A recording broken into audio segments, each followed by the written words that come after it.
Esta ilhota fluvial, Ilha Solteira, deu seu nome à usina hidrelétrica em construção acima da ilha, neste local, sobre o rio Paraná.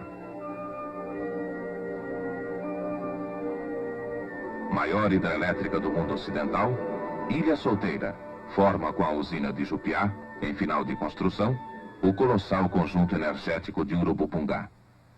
Um total de 4.600.000 quilowatts. Mais do que o dobro da famosa Assuã no Egito, ou da maior das usinas americanas. E somente suplantada no mundo pela usina russa de Krasnoyarsk, também em construção. O rio Paraná forma-se na confluência do Rio Grande com o rio Paranaíba, na divisa dos estados de São Paulo, Minas Gerais e Mato Grosso.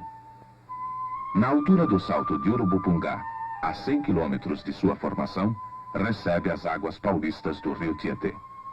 Num curso de mais de 4.000 quilômetros, deságua no Atlântico, entre a Argentina e o Uruguai, sob o nome de Rio da Prata.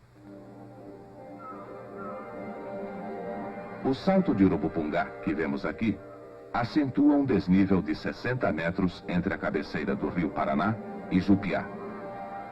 Este desnível, o enorme volume d'água do rio, o fundo rochoso de seu leito, determinaram a escolha dos locais e justificam, tecnicamente, a concepção e a imponência do projeto.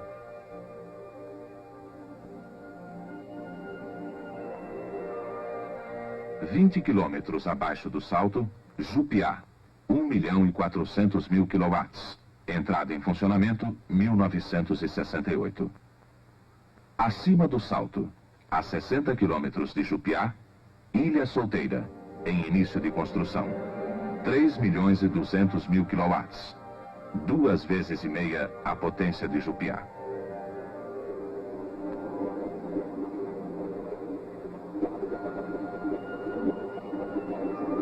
Rio Caprichoso, o Paraná pode passar em Urubupungá de uma vazão mínima de 3.000 metros cúbicos por segundo, como vemos aqui, para uma vazão até 10 vezes superior, o que poderia encher todas as represas da Light de São Paulo em meio dia.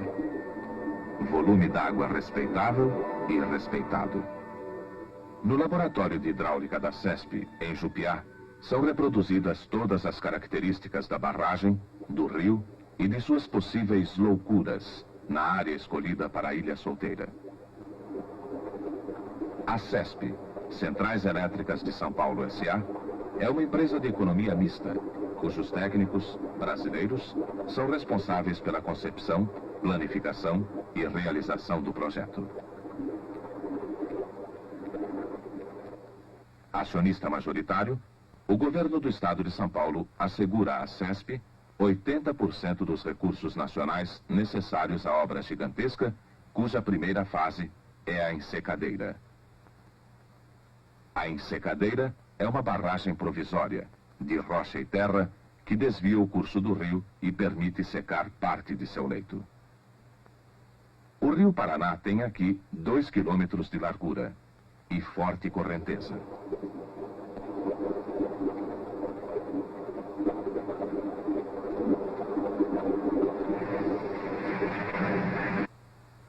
Dentro da ensecadeira, capaz de resistir às maiores enchentes, serão construídas as obras de concreto.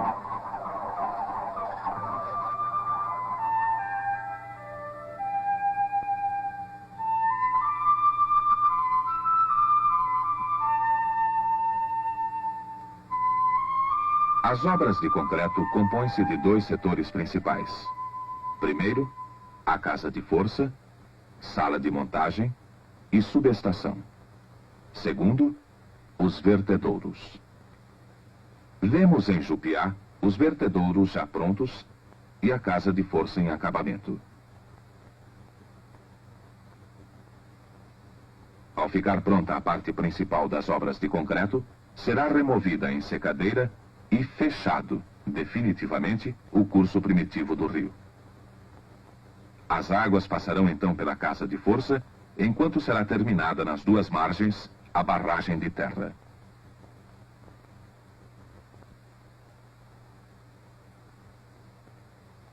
Vemos em Jupiá o rio já fechado, e em fase final de construção a barragem de terra. Em Ilha Solteira, a extensão total da barragem será de 7 quilômetros.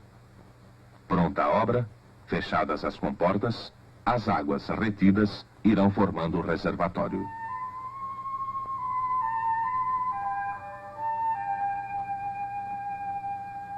A casa de força, centro vital da usina, compõe-se das tomadas d'água, das saídas d'água e, no seu centro, das turbinas, instaladas em receptáculos como este que vemos em Jupiá.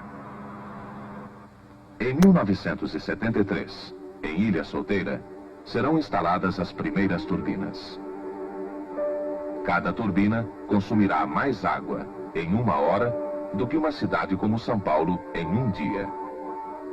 Fornecerá energia suficiente para atender sozinha a uma cidade industrial de 1 milhão de habitantes.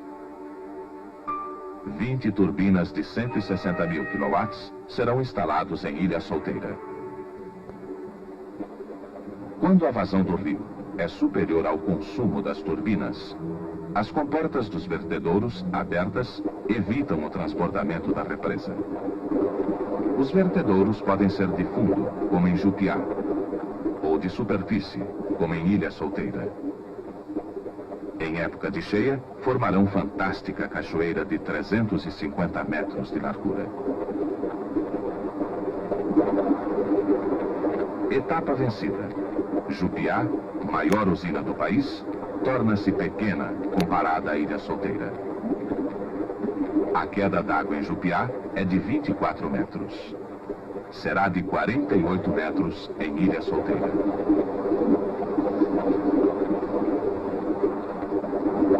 O movimento global de terra e rocha representou em Jupiá a carga de 600 mil veículos iguais a este.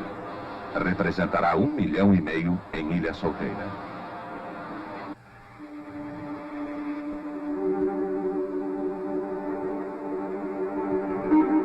Em Jupiá, foram despejadas 400 mil caçambas de concreto.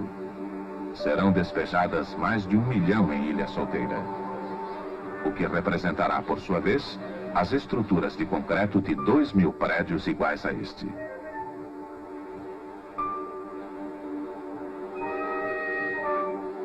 Oito 8.000 homens revezando-se trabalharam dia e noite em Jupiá.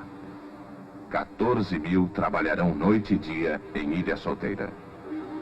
Mas a experiência acumulada, o valor de uma mão de obra já treinada, os enormes recursos técnicos e mecânicos mobilizados para construir Jupiá, tudo será reaproveitado em Ilha Solteira.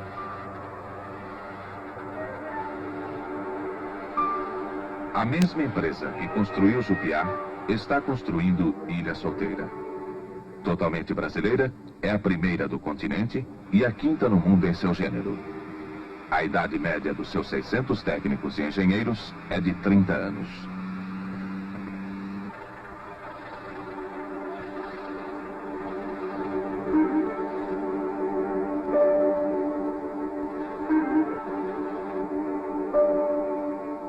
Do tamanho da Baía da Guanabara, o lago artificial formado por Jupiá submerge o Salto de Urubupungá, o Salto e a cidade de Itapura sobre o rio Tietê.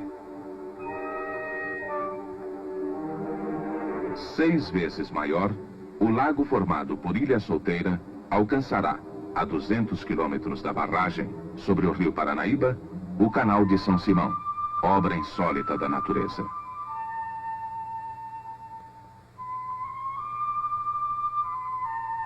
Este verdadeiro mar interior representa, num raio de 700 quilômetros, a duplicação da energia produzida, maior e mais rápida expansão industrial, intensa eletrificação rural, maior conforto e progresso para 50 milhões de habitantes. Com obras adicionais sobre o rio Tietê, Urubupungá torna também possível a futura interligação fluvial entre São Simão, Sete Quedas e São Paulo.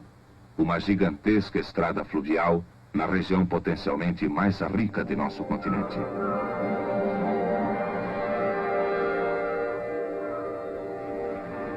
A 700 quilômetros de São Paulo, operários, engenheiros, recursos brasileiros estão mudando a geografia, a economia, a história do país.